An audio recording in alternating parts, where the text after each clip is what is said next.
온 땅이여 여호와께 즐거운 찬송을 부를지어다. 언제나 우리들의 힘이 되시는 여호와 하나님을 찬양하며 이 시간 영과 진리로 하나님께 나아가겠습니다.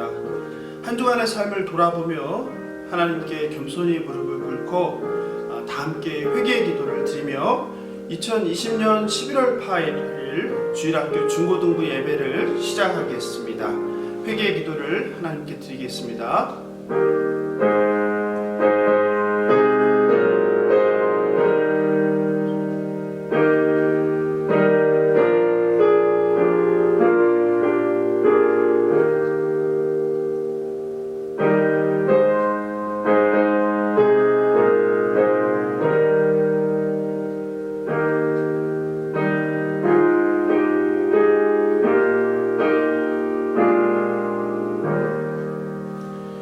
사도신경으로 우리의 신앙을 고백하겠습니다. 사도신경은 새로 번역된 사도신경을 사용하겠습니다. 자막을 참고해 주시면 좋겠습니다.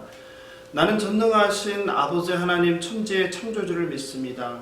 나는 그의 유일하신 아들 우리 주 예수 그리스도를 믿습니다. 그는 성령으로 잉태되어 동정녀 마리아에게 나시고 본디오 빌라도에게 고난을 받아 십자가에 못 박혀 죽으시고 장사된 지 사흘 만에 죽은 자 가운데서 다시 살아나셨으며 하늘에 오르시어 전능하신 아버지 하나님 우편에 앉아 계시다가 거기로부터 살아있는 자와 죽은 자를 심판하러 오십니다. 나는 성령을 믿으며 거룩한 공교회와 성도의 교제와 죄를 용서받는 것과 몸의 부활과 영생을 믿습니다. 아멘. 이 시간 찬송가 27장 빛나고 높은 보좌와 1절 4절을 함께 부르겠습니다.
오늘 우리가 하나님께 드리는 예배와 또 하나님의 생명의 말씀을 위해 함께 기도하겠습니다.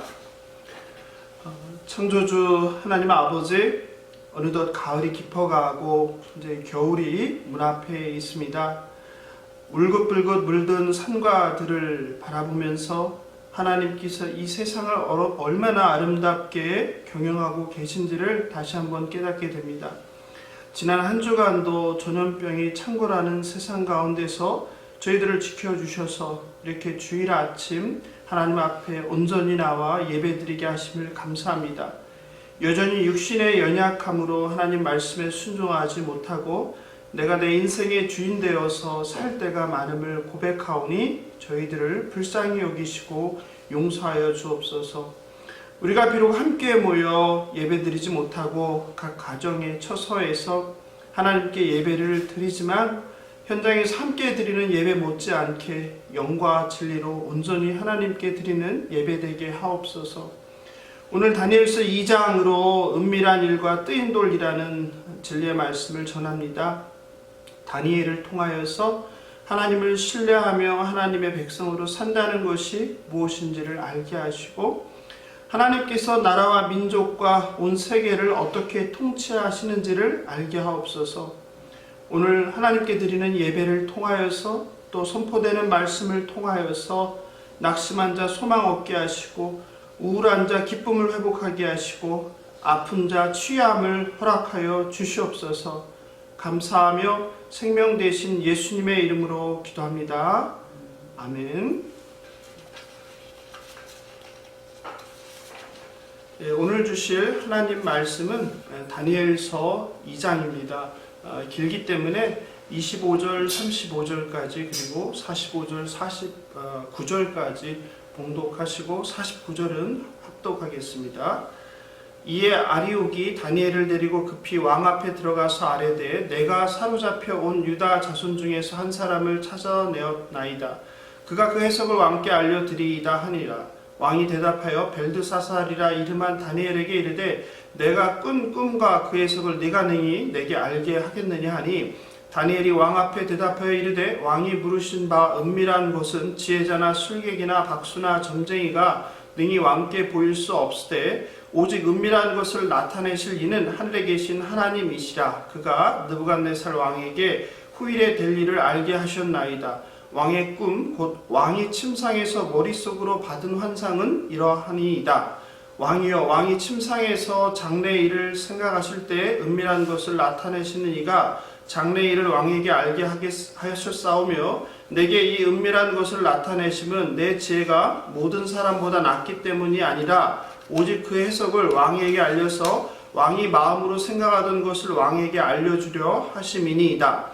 왕이여 왕이 한 큰 신상을 보셨나이다. 그 신상이 왕의 앞에 섰는데 크고 광채가 매우 찬란하며 그 모양이 심히 두려우니 그 우상의 머리는 순금이요 가슴과 두 팔은 은이요 배와 넓적다리는 노시요 그 종아리는 쇠요 그 발은 얼마는 쇠요 얼마는 진흙이었나이다. 또 왕이 보신즉 손대지 아니한 돌이 나와서 신상의 쇠와 진흙의 발을 쳐서 부서뜨리매 그때의 쇠와 진흙과 놋과 은과 금이 다 부서져 여름 타작마당에 겨같이 되어 바람에 불려간 곳이 없었고 우상을 친 돌은 태산을 이루어 온 세계에 가득하였나이다. 45절입니다. 손대지 아니한 돌이 산에서 나와서 쇠와 놋과 진흙과 은과 금을 부서뜨린 것을 왕께서 보신 것은 크신 하나님이 장래의 일을 왕께 알게 하신 것이라. 이 꿈은 참되고 이 해석은 확실하니이다 하니 이에 느부갓네살 왕이 엎드려 다니엘에게 절하고 명하여 예물과 향품을 그에게 주게 하니라. 왕이 대답하여 다니엘에게 이르되 너희 하나님은 참으로 모든 신들의 신이시오 모든 왕의 주제시로다. 내가 능히 이 은밀한 것을 나타내었으니 내 하나님은 또 은밀한 것을 나타내시는 이시로다. 왕이 이에 다니엘을 높여 귀한 선물을 많이 주며 그를 세워 바벨론 온 지방을 다스리게 하며 또 바벨론 모든 지혜자의 어른을 삼았으며 함께 읽겠습니다. 왕이 또 다니엘의 요구대로 사드락과 메삭과 아벳느고를 세워 바벨론 지방의 일을 다스리게 하였고 다니엘은 왕궁에 있었더라. 아멘. 네, 오늘 다니엘서 2장 본문으로 은밀한 일과 뜨인 돌이라는 제목으로 하나님 말씀을 전하겠습니다. 청소년 여러분 한 주간도 잘 지내셨는지요? 또 중간고사 보는 학생들이 많아서 어려웠을 텐데 아마 건강하게 잘 끝내지 않았을까 싶습니다. 또 이제 얼마 있으면 수능과 또 고등학교 입시를 준비하는 주일학교 청소년들이 있는데 하나님께서 오늘 다니엘에게 주신 그 지혜와 명철을 통해서 잘 준비했으면 좋겠습니다. 오늘 우리가 보는 다니엘서 2장은 한편의 흥미로운 영화 같은 이야기입니다. 왕궁에서 벌어지는 사건이 아주 긴장감 넘치게 진행됩니다. 바벨론의 느부갓네살 왕 2년에 왕은 이상한 꿈을 꾸게 됩니다. 이상한 꿈으로 왕은 걱정과 불안에 휩싸입니다. 1절에서 왕의 상태를 마음이 번민하여 잠을 이루지 못한지라 라고 번역하였는데 공동 번역서로 보면 마음이 산란해져서 라고 하고 새 번역은 마음이 답답하여 라고 합니다.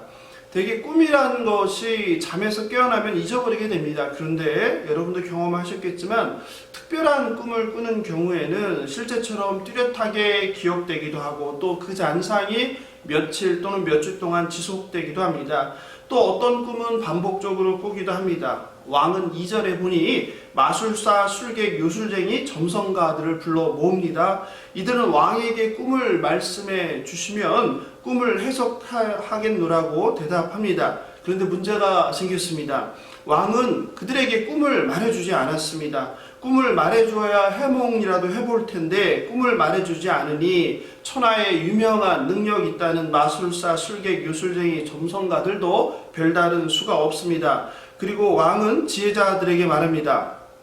절대로 꿈을 말해줄 수 없다. 만약에 내 꿈을 알아내어 해몽하지 못한다면 너희들을 능지처참하고 너희의 집을 모조리 쓰레기 더미로 만들리라. 그러나 만일 그 꿈을 알아내어 해몽해 준다면 후한 상금을 내리고 큰 영광을 누리게 해줄 터이다. 답답한 지혜자들이 왕에게 다시 요청합니다. 왕이시여, 꿈을 말씀해 주셔야 우리가 해몽하지 않겠습니까? 그러자 8절에서 왕은 더 화가 나서 너희가 내 말은 돌이킬 수 없다는 것을 알고 시간이나 벌려고 그러지만 내가 그것을 모를 줄 아느냐라고 그들을 질책합니다. 점성가들과 술객들과 갈대아인들은 너무 황당하지만 자신들의 목숨이 위태로운 상황인지라 왕에게 재차 요구합니다. 10절입니다. 임금님께서 지금 물으시는 것을 알아낼 사람은 세상에 한 사람도 없습니다. 어떤 대왕이나 군주가 그런 것을 마술사나 술객이나 점성가들에게 물은 적이 있습니까? 점성가들은 두렵고 당황하여 큰 실수를 했습니다. 왕에게 해선 안 될 말을 하고 말았습니다. 그렇습니다. 우리가 이렇게 어떤 두렵고 당황한 상황을 마주하게 되면 결코 해선 안 되는 말을 해서 실수할 때가 있습니다. 그들은 왕을 다른 왕들과 비교하고 말았습니다. 지금까지 바벨론 역사상 한 번도 꿈을 이야기하지 않고 박수나 술객이나 갈대아인들에게 해몽하라고 했던 왕은 없다는 것입니다. 그리고 11절입니다. 왕께서 물으신 것은 어려운 일이라 육체와 함께 살지 아니하는 신들 외에는 왕 앞에 그것을 보일 자가 없나이다 라고 대답했습니다. 그런 식이면 신 외에는 아무도 다른 사람이 꾼 꿈을 맞추고 그리고 그것을 해몽할 자가 없다는 의미입니다. 이에 격분한 왕은 몹시 화가 나서 바벨론의 모든 지혜자들을 다 죽이라고 명령합니다. 왕이 꾼 꿈으로 인해 상관이 없는 바벨론의 다른 지혜자들 모두 죽게 되었습니다. 참으로 악한 왕입니다. 그리고 다니엘과 세 친구들도 예외가 아닙니다. 이렇게 인생을 살다 보면 자기 자신의 잘못과 상관없이 엉뚱한 사람이 억울하게 피해보는 일이 생깁니다. 다니엘과 세 친구들은 포로로 이방 나라에 끌려와 살게 된 것도 억울한데 이제 자기들과 상관없이 죽임을 당하게 되었습니다. 그런데 그때 다니엘은 가만히 있지 않고 용기를 내서 일어납니다. 16절입니다. 왕께 구하기를 시간을 주시면 왕에게 그 해석을 알려드리이다 하고 말합니다. 풍전등화의 위기 앞에서 일어나 용기를 내어 목소리를 냅니다. 우리에게도 이런 다니엘의 용기와 행동이 필요합니다. 절망적이고 두려운 순간에 일어나 용기 내어 행동하는 저와 여러분 되기를 소망합니다. 두 번째 위기 속에서 빠진 다니엘에게 우리가 주목할 것이 있습니다. 14절입니다. 함께 읽어보겠습니다. 그때 왕의 근위대장 아리옥이 바벨론 지혜자들을 죽이려 나가매 다니엘이 명철하고 슬기로운 말로 라고 합니다. 다니엘은 겁에 질려서 당황하지 않았습니다. 성경은 다니엘이 죽이러 오는 근위대장 아리옥에게 명철하고 슬기롭게 말한다고 합니다. 사람은 일반적으로 위기나 억울한 상황에서 흥분하게 됩니다. 그래서 아무런 생각이 없어지고 자기의 억울한 답답한 이야기만을 하기 바쁩니다. 그렇게 하는 경우 억울함을 풀기보다는 경로해 있는 상대방을 오해하고 있는 상대방을 더욱 화나게 하고 그리고 더욱 상황을 어렵게 만들게 됩니다. 그런 점에서 절체절명의 위기 가운데 명철하고 슬기롭게 나아간 다니엘의 모습이 아주 인상적입니다. 급할수록 천천히란 말처럼 위기 상황 가운데 입에서 나오는 대로가 아니라 침착하게 슬기롭고 지혜롭게 말하는 저와 여러분 되길 소망합니다. 세 번째 우리가 주목할 내용은 위기 상황에서 하나님께 가장 먼저 기도해야 합니다. 다니엘은 집에 돌아가 세 친구 하나니아와 미사엘, 아자리아에게 그 이야기를 하고 하늘에 계시는 하나님께 자비를 베풀어 주셔서 그 비밀을 알게 하여 자기와 동료들이 바벨론 지혜자들과 함께 죽음을 면하게 해달라고 기도합니다. 다니엘은 위기 상황에서 자신의 능력과 자신의 지식과 자신의 지혜를 사용하거나 자랑하지 않습니다. 그리고 동료들과 모여서, 친구들과 모여서 함께 머리를 맞대고 지금 이 상황에서 우리가 어떻게 해야 할지 전략과 전술을 논하지도 않습니다. 그들은 그저 하나님께 무릎을 꿇습니다. 그리고 기도합니다. 그리고 간구합니다. 그들이 무엇을 기도했겠습니까? 하나님께 그저 불쌍히 여겨달라고 기도합니다. 그래서 그 왕이 요구하는 그 은밀한 일, 왕이 꾼 꿈이 도대체 무엇인지, 그리고 그 꿈이 의미하는 것이 무엇인지를 알게 해달라고 기도하고 있습니다. 청소년 여러분, 여러분은 문제를 만나면, 위기를 만나면 먼저 무엇을 하십니까? 머릿속에 지식을 동원하여 문제를 해결할 방법을 구하지는 않습니까? 아니면 주머니 속 돈으로 가볍게 해결해 버리려고 하지는 않습니까? 아니면 이 문제를 해결할 만한 사람을 찾지는 않습니까? 부모님, 친구, 선배. 이것이 이상한 것이 아니라 그냥 평생 몸에 밴 자동적인 습성이 아닐까라는 생각이 듭니다. 그런데 지식가치의 능력으로도 돈으로도 또는 아는 사람으로도 해결이 안 될 때 우리는 그때서야 무릎을 꿇고 하나님을 찾게 됩니다. 그리고 하나님께 살려달라고 합니다. 그런데 오늘 다니엘을 보니 우리야 너무나 그 순서가 다릅니다. 다니엘은 가장 먼저 세 친구와 함께 하나님께 나아갑니다. 그리고 하나님께 무릎을 꿇습니다. 그리고 하나님의 자비와 긍휼을 구하고 있습니다. 인생에 위기가 있습니까? 인생에 어려움이 있습니까? 먼저 기도의 자리로 나오시면 좋겠습니다. 간절히 구할 것을 하나님께 다 아뢰며 기도하는 저와 여러분 되시길 예수님의 이름으로 축복하며 기도합니다.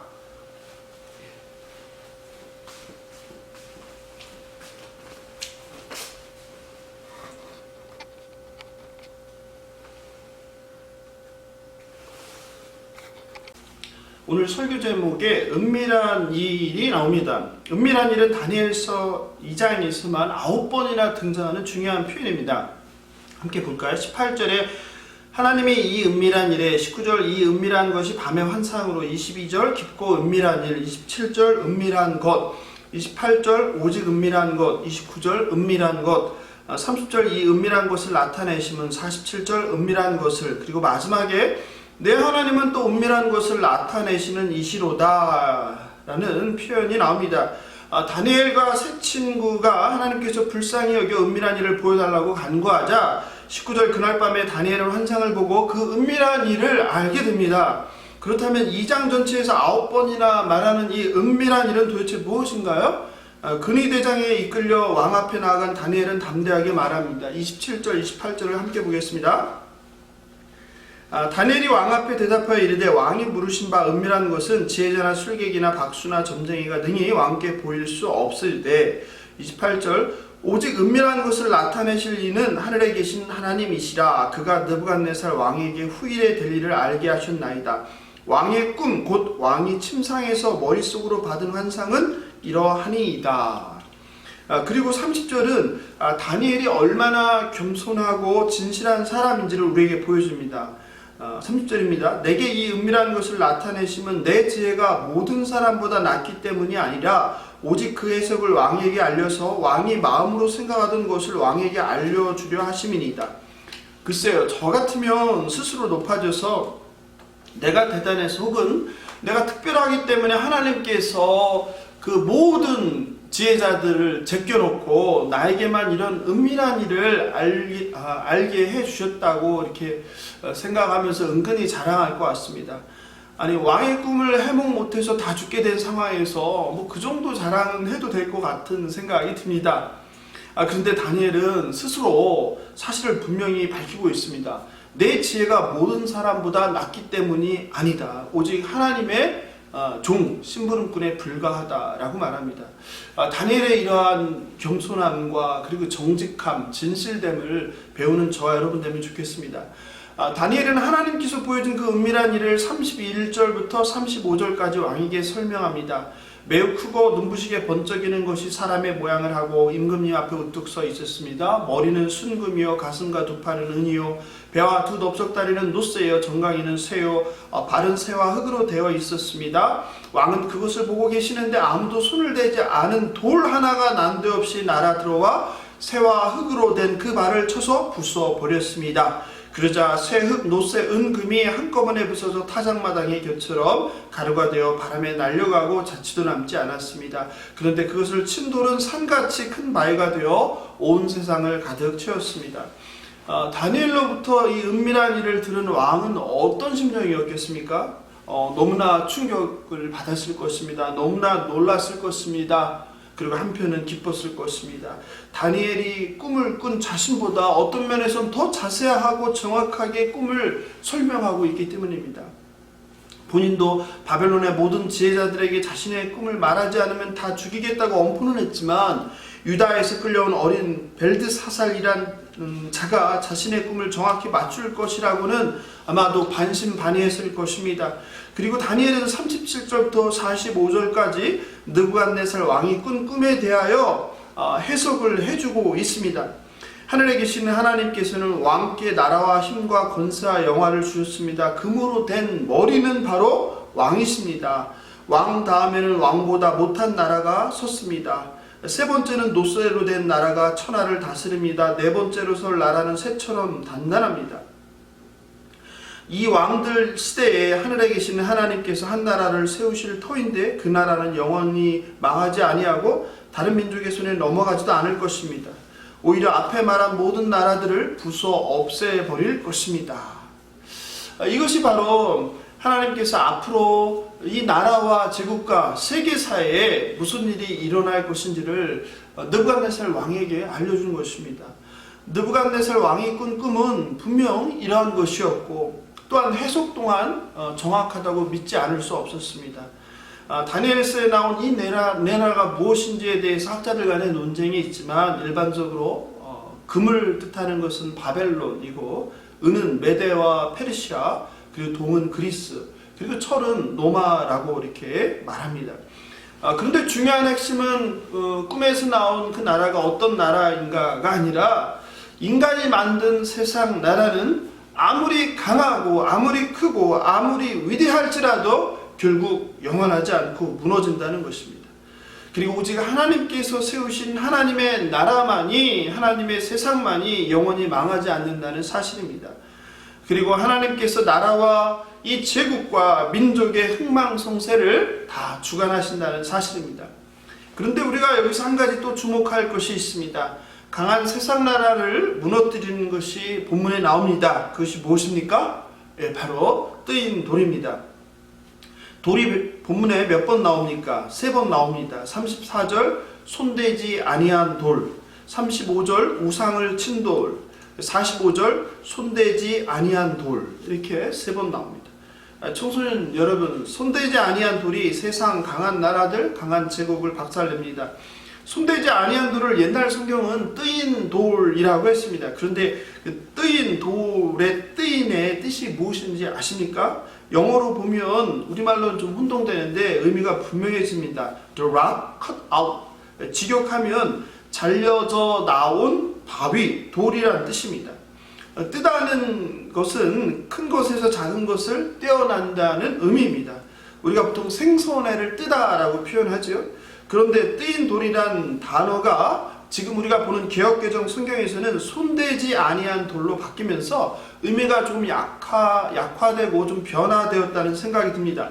어쨌든 큰 바위에서 떨어져 나온 손대지 아니한 그 돌, 뜨인 돌이 세상 강한 나라와 제국과 왕을 무너뜨립니다. 즉 온 세상 모든 나라를 하나님께서 통치하십니다. 하나님께서 나라와 민족을 세우고 무너뜨리십니다. 다니엘로부터 은밀한 꿈 이야기와 해설을 듣고 느부갓네살은 엎드려 절을 합니다. 그리고 재미난 표현이 나오는데 46절을 보니까 다니엘에게 제사와 분향을 올리라고 명합니다. 다니엘은 인간이 아닌 신과 같은 존재로 떠받들여지는 것입니다. 그렇지 않겠습니까? 그래서 오늘날에도 이렇게 보통 사람이 할 수 없는 일을 하는 특별한 능력을 가진 사람들이 있으면 사람들은 그를 찾아와서 구름대처럼 따라다니며 신처럼 받들게 됩니다. 느부갓네살 왕은 마침내 다니엘에게 이 일을 하신 하나님을 찬양합니다. 제가 공동 번역으로 읽어드리겠습니다. 47절입니다. 너의 신이야말로 정말 비밀을 밝히시는 분이요 신들 가운데서 으뜸가는 신이며 완왕을 거느리시는 분이다. 그렇지 않고서야 네가 어찌 이 비밀을 밝힐 수 있었겠느냐. 그리고 왕은 자신이 약속했던 상을 하사합니다. 48절입니다. 왕이 이에 다니엘을 높여 귀한 선물을 많이 주며 그를 세워 바벨론 온 지방을 다스리게 하며 또 바벨론 모든 지혜자의 어른을 삼았으며. 다니엘은 죽을지도 모르는 위태로운 상황에서 하나님을 믿고 담대하게 나아갔습니다. 그리고 겸손히 친구들과 하나님의 자비와 긍휼을 베풀어 달라고 기도했습니다. 그리고 모든 영광을 자기 자신이 아니라 하나님께 돌렸습니다. 그런 다니엘은 왕으로부터 많은 선물을 받았고 나라에서 높은 직을 하사받고 바벨론 온 지방을 다스리게 됩니다. 요즘 말로 하면 총리 정도가 되지 않을까 싶습니다. 그리고 명예와 권세를 얻어 모든 지혜자의 어른으로 존중받았습니다. 참으로 놀랍습니다. 그런데 마지막으로 우리가 한 가지 더 주목할 것이 있습니다. 그것은 다니엘의 따뜻한 배려심과 의리입니다. 다니엘은 친구들을 잊지 않고 왕에게 친구들을 부탁합니다. 사실 이 사건을 해결하는 과정 가운데 친구들은 한 것이 별로 없어 보입니다. 그저 다니엘의 요청으로 함께 하나님께 불쌍히 여겨달라고 기도하는 것이 전부입니다. 그런데 다니엘은 특별히 왕에게 부탁을 하였습니다. 친구들에게도 뭔가를 베풀어 달라고 요청한 것입니다. 49절입니다. 왕이 또 다니엘의 요구대로 사드락과 메삭과 아벳느고를 세워 바벨론 지방의 일을 다스리게 하였고 다니엘은 왕궁에 있었더라. 친구들이 바벨론 지방을 다스리는 지도자가 되었습니다. 오늘날로 치면 도지사, 군수, 시장 정도 되지 않을까요? 청소년 여러분 놀랍지 않습니까? 다니엘은 혼자서 그 영광을 차지하지 않았습니다. 상황을 보면 혼자 그 영광을 누린다고 한들 누가 뭐라 할 사람도 없습니다. 바벨론의 점쟁이들과 무당들과 술사들과 새 친구들이 죽을 수밖에 없는 상황에서 그들의 목숨을 구해준 것만으로도 높임을 받기에 합당한 자입니다. 그런데 놀랍게도 마지막 순간까지 따뜻한 마음으로 친구들을 배려해 주고 있습니다. 여러분도 그러니 앞으로 좋은 일이 생기면 여러분의 친구들 또 기도의 동역자들을 잊지 않으시면 좋을 것 같습니다. 말씀을 마무리합니다. 온 세상이 코로나 팬데믹이 장기화되면서 어수선합니다. 아니 지금 미국과 유럽에서는 우리들이 알던 세계 최고의 국가, 민주주의의 꽃을 피운 국가들, 선진국들이 코로나 2차 팬데믹으로 새로운 봉쇄에 들어가고 있습니다. 근데 참 감사하게도 이 작은 나라, 우리나라에서는 놀랍게도 의료진과 정부의 노력 그리고 국민들의 협조 속에서 우리가 그래도 일상을 불편하지만 해나가고 있습니다. 이 코로나로 인한 모든 세상이, 모든 사회 시스템이, 모든 제도가 바뀌어가고 있습니다. 우주선을 만들어서 먼 우주여행도 가는 시대에 대단한 능력을 자랑했던 인간이 작은 바이러스 앞에 얼마나 무력한 존재인지를 다시 한번 깨닫게 됩니다. 우리가 마주한 암담한 현실에 낙담하고 포기해서는 안 되겠습니다. 위기 앞에서 당황하지 않고 담대하게 나아가 가장 먼저 하나님께 기도의 무릎을 꿇은 다니엘을 통해서 우리도 지금 그 어느 때보다도 하나님 앞에 나아갈 때가 아닌가라는 생각이 듭니다. 세상의 방법과 전략을 짜고 지혜를 구하기보다 하나님 앞에 나아가 하나님께 우리의 상황을 말씀드리고 도와달라고 기도해야 될 때가 아닌가 생각이 듭니다. 우리는 방법도 없고 불가능하지만 하나님 아버지, 창조주 하나님 아버지는 방법이 있습니다. 영원하시고 전능하신 온 우주의 창조자 하나님께 자비와 긍휼을 구해야 합니다.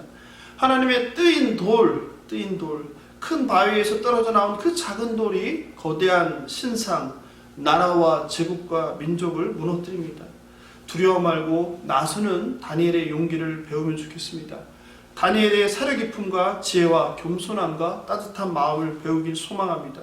그리고 어떤 상황에서도 혼자의 입신양면이 아니라 동료들을, 친구들을 배려하는 그 인간미를 배우면 좋겠습니다. 하나님 아버지는 온 우주의 창조주이시며 세상을 통치하시는 만왕의 왕이심을 고백하는 저와 여러분 되기를 소망합니다. 하나님의 뜨인 돌이 이 세상의 모든 불의함과 악인들을 박살내어 하나님의 정의와 그리고 공의가 이 세상 가운데 흐르게 되길 믿습니다. 나라와 민족을 통치하시는 하나님께서 저와 여러분의 삶도 통치하심을 믿고 저와 여러분을 가장 선한 길로 인도해 주시길 예수님의 이름으로 축복하며 기도합니다. 기도하겠습니다. 온 우주를 통치하시는 창조주 하나님 아버지, 오늘 말씀을 통해 다시 한번 이 세상의 통치자는 저희가 아니라 또 왕이 아니라 대통령이 아니라 창조주 하나님이시라는 것을 깨닫게 됩니다. 나라와 민족과 그리고 한 제국의 흥망성쇠가 하나님 아버지 손에 있음을 고백합니다. 하나님을 경외하는 다니엘을 통해서 위기 상황에서 저희들이 어떻게 해야 할지 알려주시니 감사합니다. 저희들에게도 다니엘에게 허락한 그 담대한 용기와 지혜와 명철과 그리고 겸손함과 따뜻한 배려심을 허락해 주옵소서. 이제 수능과 고입이 얼마 남지 않았습니다. 고등학교와 대학 진로를 준비하는 청소년들에게 지혜와 명철과 그리고 끈기와 그리고 건강을 허락하여 주옵소서. 이번 한 주간도 세상 가운데서 오늘 말씀 붙잡고 어떤 상황에도 두려워하거나 떨지 않게 하시고 무엇보다도 하나님께 나와 기도에 무릎을 꿇는 우리 주일학교 청소년들 될 수 있도록 인도하여 주시옵소서. 감사하며 만왕의 왕 하나님 아버지께 모든 영광을 드리며 우리 주 예수 그리스도의 이름으로 기도합니다. 아멘. 이 시간 말씀 생각하면서 찬송가 455장입니다. 주 안에 있는 나에게 1절 그리고 3절 4절 이렇게 함께 찬송 부르겠습니다.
교회 소식과 광고 전하겠습니다.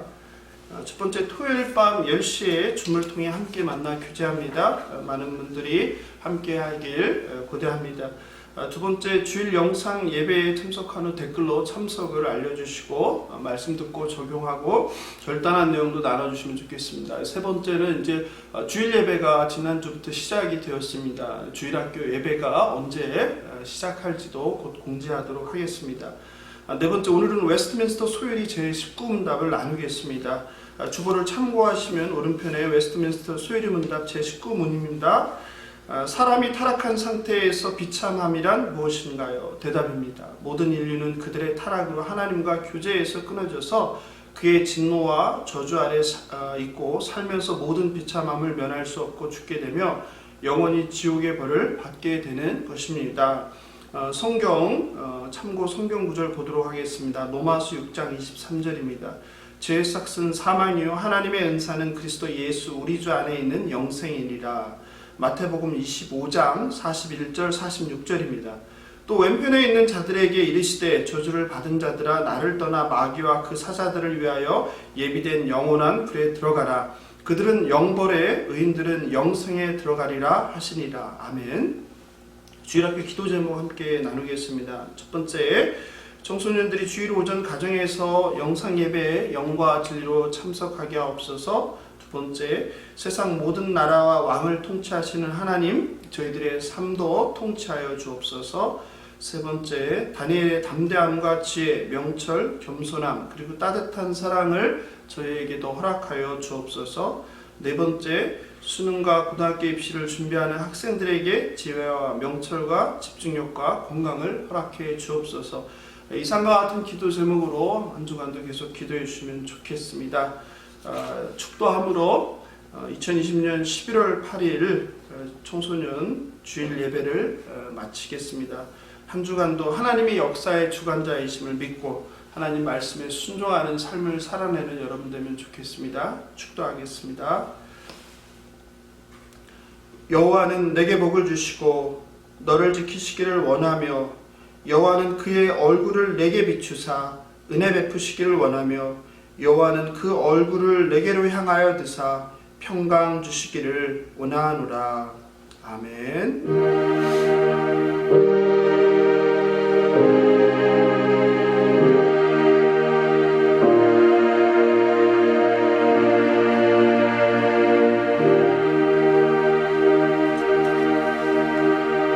감사합니다. 또 다음 주일에 함께 영상으로 만나 뵙겠습니다. 안녕히 계십시오.